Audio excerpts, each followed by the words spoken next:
नमस्कार, आप देख रहे हैं पुलिस महानगर। तो आइए शुरुआत करते हैं आज की कुछ खास खबरों से। महाराष्ट्र की राजनीति में इन दिनों एक शब्द बहुत गूंज रहा है, वो है भाषा। खासकर सरकार के फैसले के बाद से बहस तेज हो गई। क्या भाषा पर जोर देना जरूरी है या जोर जबरदस्ती से नुकसान जायजा होगा?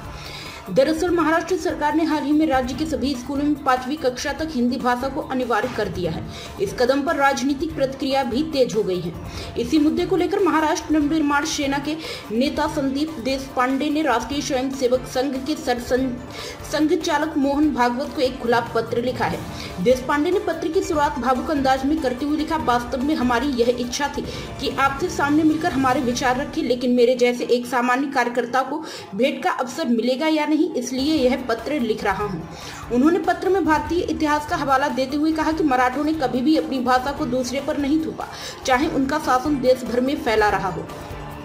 पत्र में होलकर और का इंदौर में, शिंदो का ग्वालियर में, गायकवाड़ों का बड़ौदा में शासन था। दक्षिण भारत में तंजावुर तक मराठों का प्रभुत्व था, लेकिन लगभग 200 वर्षों तक मराठों का भारत के बड़े हिस्से पर आधिपत्य रहा। इसके बावजूद मराठों ने कभी भी अपनी भाषा मराठी को अन्य क्षेत्रों पर थोपा नहीं। यहाँ तक कि गूगल जैसी सुविधा न होते हुए भी उन्होंने मराठी को संपर्क भाषा बनाने की जरूरत नहीं समझी। देशपांडे का मानना है कि हिंदी को शिक्षा में अनिवार्य बनाने मराठी लोगों की सहन करने की क्षमता का अनुचित लाभ उठाना है। उन्होंने लिखा, हमारा राष्ट्र विविधताओं में एकता के सिद्धांत पर खड़ा है। पंजाबी, गुजराती, मराठी, द्रविड़ ये सभी हमारी पहचान है। एक भाषा को अनिवार्य बनाना इस एकता को कमजोर कर सकता है।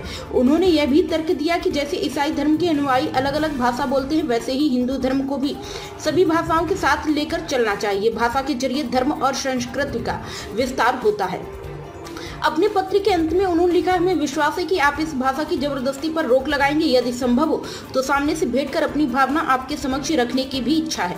देशपांडे का यह पत्र ऐसे समय में आया है जब महाराष्ट्र की राजनीति में भाषा की राजनीति फिर से केंद्र में आ गई है। अब देखना यह होगा कि मोहन भागवत या संघ की तरफ से इस पर क्या प्रतिक्रिया आती है। अब तक की खबरों में बस इतना ही। ऐसे ही खबरों के लिए बने रहें हमारे साथ। तब तक के लिए नमस्कार।